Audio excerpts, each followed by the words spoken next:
going on, guys? Welcome back to the channel. Today I'm here in Ceres, California, meeting up with Tanaka and his 1983 Toyota pickup. Hi, I'm Tanaka. I got into cars, well, I didn't get into cars until like 2015, but I liked trucks since I was young. My dad had a 1989 Toyota 4Runner, which had those removable tops, and that thing I fell in love with, and that was actually my first car that I ended up driving to and from high school. During high school, I liked cars, but it wasn't a big thing. I was into music and sports at that time. I started getting into the car scene because I saw a whole group of mini trucks driving, and that reignited my love for the trucks. I see. So I ended up getting a 1988 Toyota pickup, another 1982, and then I was able to get this in 2021. If you look it up, there's a Toyota pickup Sunrader. They call it a Sunrader Sunliner. And there was a version that was a 1-ton version. This is a 3/4 ton.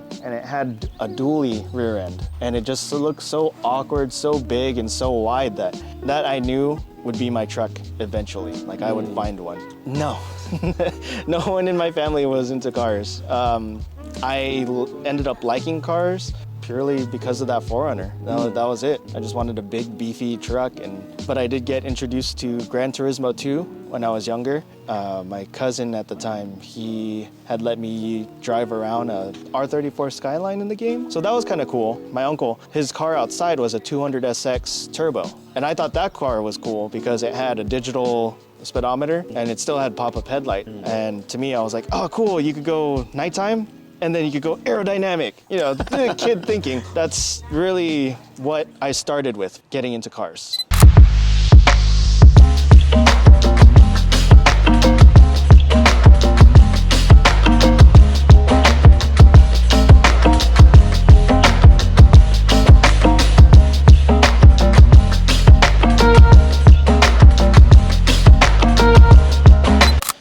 So this is my 1983 Toyota pickup.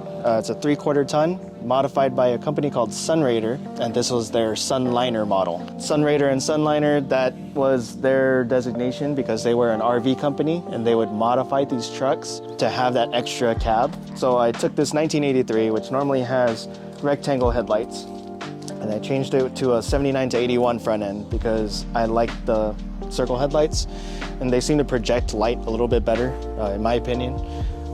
Also, the bumper is more low profile. I do have 4x4 fenders to throw on in the front to compensate for how much the wheels poke out. I just got in this valence piece, the 4x4 version, so I can complete that whole 4x4 front end.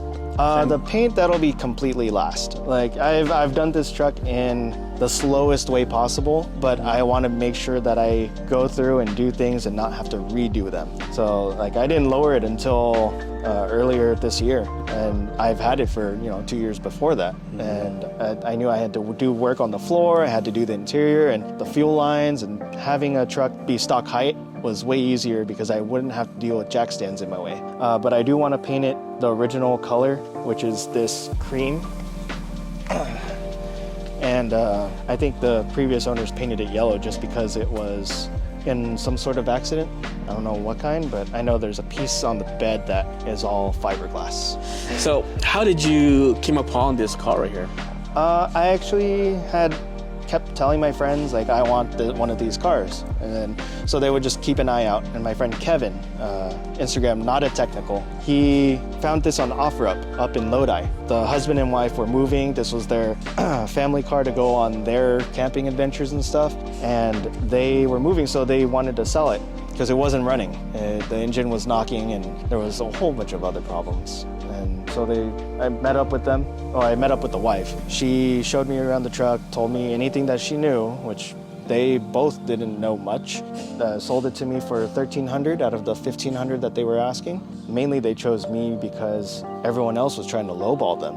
And I don't blame them because it did have rusted out floors and the engine wasn't working, and then the transmission went out soon after that. So there was a lot going on with this truck, and even though like a deal for a custom cab, it was still kind of expensive for the condition it was in. Was it running when you saw it, or? No, the engine was apart, it had spider webs everywhere. Oh, so it's just like almost like a barn find. Yeah, pretty much. a field find. Field find, here you go. What was the first thing you did to the car? First thing I did was put it back together, put the engine back together, because they didn't know what was wrong. The lady said that the arm was rocking or knocking, and I was like, okay, so probably piston or rod knock, but I'm gonna find out. So reassembled the engine, pressure washed it and everything, got it to run. Sure enough, rod knock. And then so once I found that out, it was rip out the engine, build another one, slap it in, get it to move, and bring it home. Because I had left it at my friend's house in Hollister.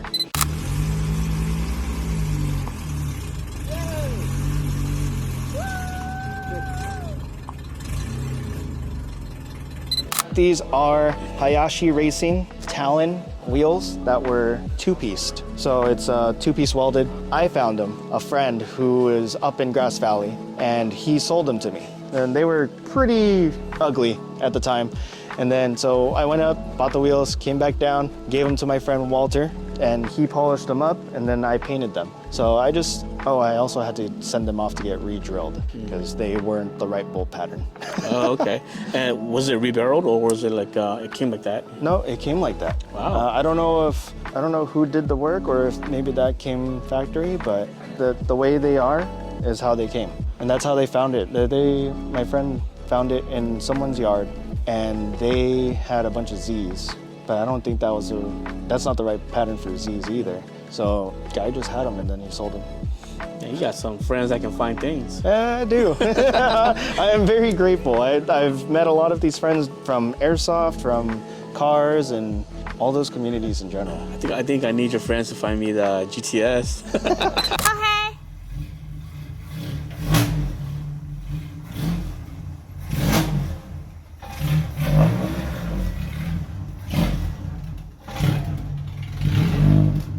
So the front is very simple. That's one of the reasons why I wanted these mini trucks, is it didn't take much to lower them. You just needed to redo a key for splines that in order to get it to sit right, and then throw some blocks in the back. This is the custom cab portion, and what really makes the truck. It's honestly just so people could bring their families.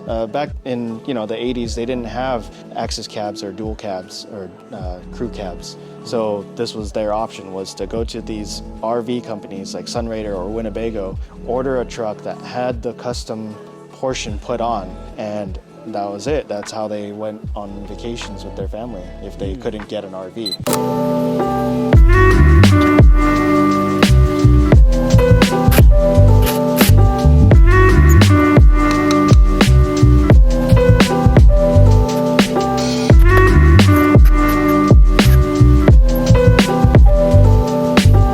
So the bed is just a normal bed.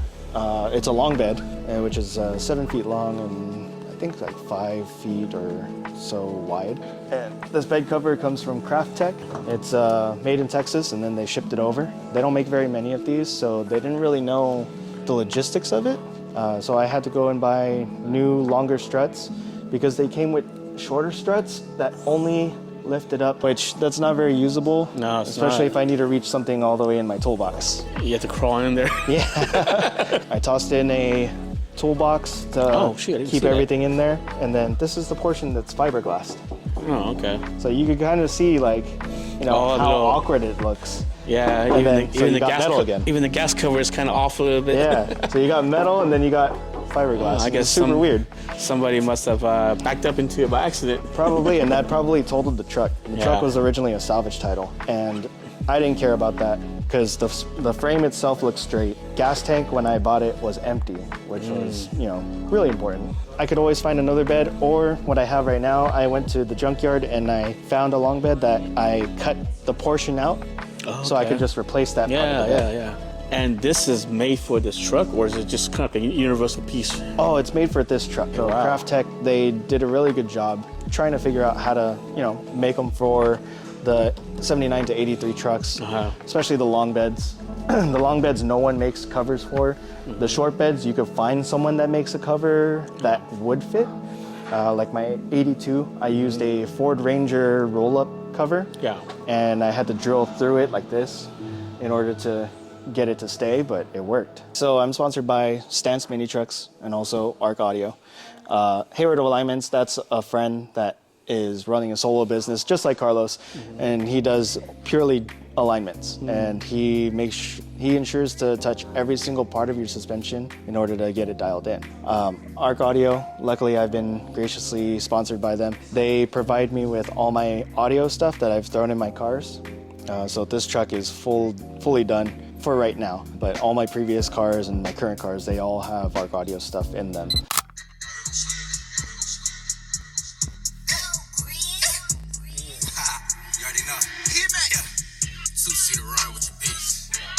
Not bad. Yeah, it's a clean sound. Yep. Very clean. And this one is NJB Fab. This is my friend down in SoCal. He made the blocks for my truck. I like to give him crap every now and then.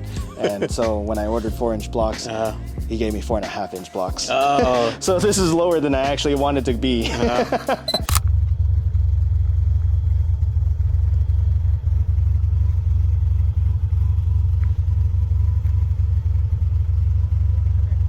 So my girlfriend, Vanya, she helped me do this interior along with my friend Raf in Los Baños. So our upholstery isn't done yet, but the floors have been replaced because they were rusted through. And then we threw on a whole bunch of sound deadener. We did sound mat made by Amazon Basics, and then we used closed cell foam on top of that. And then we bought the thickest carpet that we could so the truck would be as quiet as possible and also more comfortable. So it's actually like pretty plush to move around in. And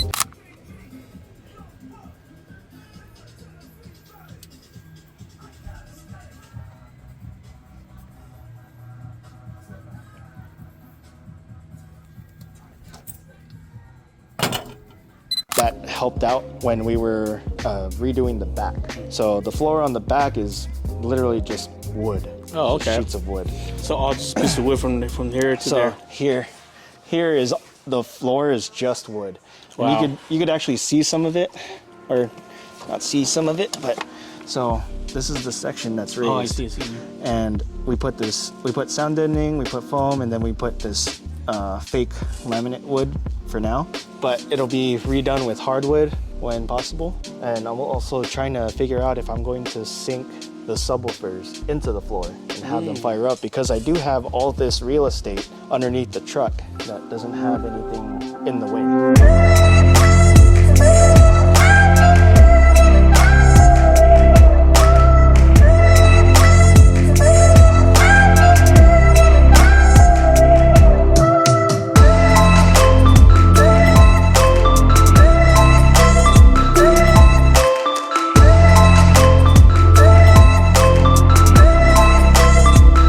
Audio-wise, I have a little screen that I got off of Amazon that handles CarPlay, and it's actually pretty helpful because then I don't have to have my phone screen on for GPS and stuff, especially if we're going to go across country. You know, I've burnt a phone screen with you can see the keyboard and GPS on it. As far as I know, factory. The stickers say it on them and everything. They're still on there from 1987. And so do you get like people offering you? the last person who I sold them to him for $3,800. You know, it's got to be a special person who wants the right wheels. All right, so let's check out the engine bay. These didn't come stock, by the way. I had to. They're not from anything specific. They're made by a company called Retrack. I just wanted the more tow mirror look, kind of like a big rig, because it has that big rig profile with that window up. I also, you know, it's such a long truck. I wanted to make sure I could see everything behind me. This is a 22R original, or the truck is originally a 22R. This is the engine that I built to replace the one that was knocking. It has a whole bunch of LCE goodies, such as the carb adapter and the fan kit. I have some chase bays things like this coolant reservoir and the oil catch can. I tried to clean up as much as I could. I switched the rear end. I swapped the rear end with the 1986 truck, so it has lower gearing, and I think I'm averaging somewhere around 22 to 23 miles per gallon right now. Considering that it has such a huge change in aerodynamics, my last truck, my 1982 truck, I basically had everything the same, except, you know, it was a normal size truck. That was getting 28 miles a gallon. And I didn't have to change much except add a 5-speed transmission instead of the 4-speed. This is a Weber 38 carb. I like them more than the Weber 32, 36 because they're easier to tune. So that's something I don't even have to worry about while I'm on the road. I got the header because I was redoing the whole exhaust anyways. What else did I change? Alternator. The alternator is different. It's out of a 84 Celica. So I wouldn't have an external voltage regulator. I wanted something more compact, and also I'm trying to clean up the engine bay so it looks more show presentable. So we took this to Arizona recently, and that was like the biggest trip. Normally when I have my project vehicle, I like to take it to LA to give it a thorough test of all the work that I've done. But this time we decided to go big because LCE was having a 40th anniversary car meet. Vanny and I decided to just head down there, and that would be our test. And then we went to LA right after that, and then back home.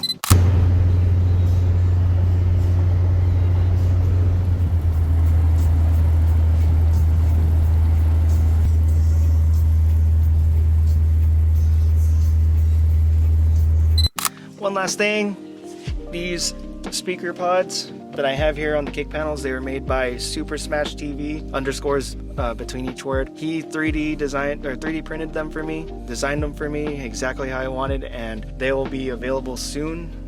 Whenever he finishes the design. He's designing them for 5¼ inch components right now, and they'll be fit for these trucks, 79 to 83, and they flow very well into the trucks. It's going to be 5¼ so you have more room for your clutch foot.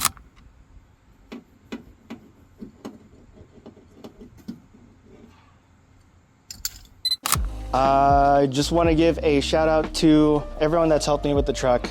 Stay Spoolin', Rush Hour Garage, Arc Audio, Stance Mini Trucks. There's been so many other people. Raf down in Los Baños. Big shout out to Kevin, Not a Technical, because he actually found the truck for me, and that was like the biggest point.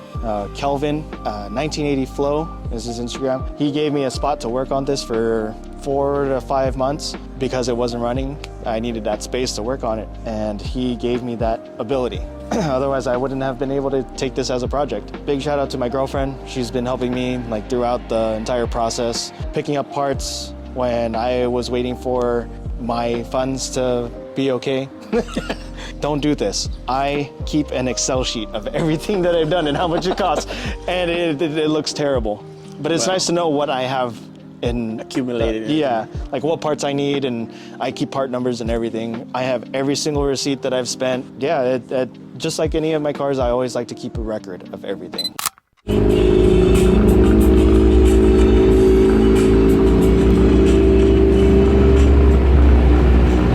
Alright guys, so there you have it. That's Tanaka's 1983 Toyota pickup, and we are here at Tanaka's friend Carlos' compound here. I might have to come back and do a story on Carlos just for you guys on another day because he has so much stuff here. But as for now, I want to thank you, Tanaka, for making time. I want to thank you and your girlfriend for making time today for showing up in your truck and giving us the story of your background and also the details of the pickup. And I appreciate that very much. I want to thank your girlfriend for coming along so now she can drive the van and I'll be hanging out of the car and then get some rolling shots, maybe up and down the street here. I saw some good spots, you know. Yeah, and then we'll go eat. We'll go eat. We'll take Carlos and go eat. We'll take Carlos and go eat, and we'll call it a day. Yeah. And I'm glad it's only about an hour and a half from my Fresno, so. That's definitely nice. Yeah, this is the shortest trip I've done so far. Good. For a driver story, because every hour is usually about 3 hours plus, you know. Oh, that's a long drive. But I want to thank you, Tanaka, and thank you too. Appreciate it very much. And look forward to posting your story on the YouTube channel. I hope they enjoy it.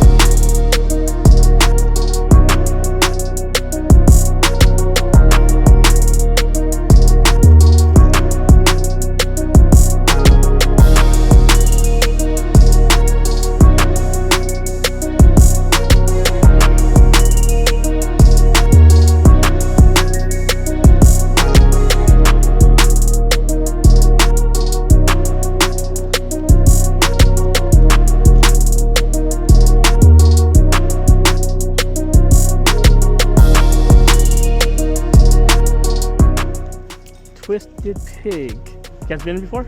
No. No? I didn't realize it was so far. Sorry about that. Oh, no worries. Man, if that bridge was close by, it would have been so badass. On the 9th Street with that little, all the little lamps. Oh yeah, that would be great. Imagine during the sunset and the lamps come on. Oh, it would have been a good rolling shot right there. There's a bridge in Sacramento that people take pictures.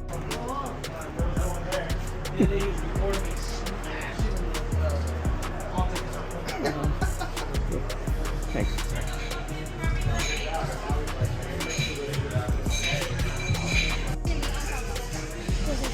Oh yeah.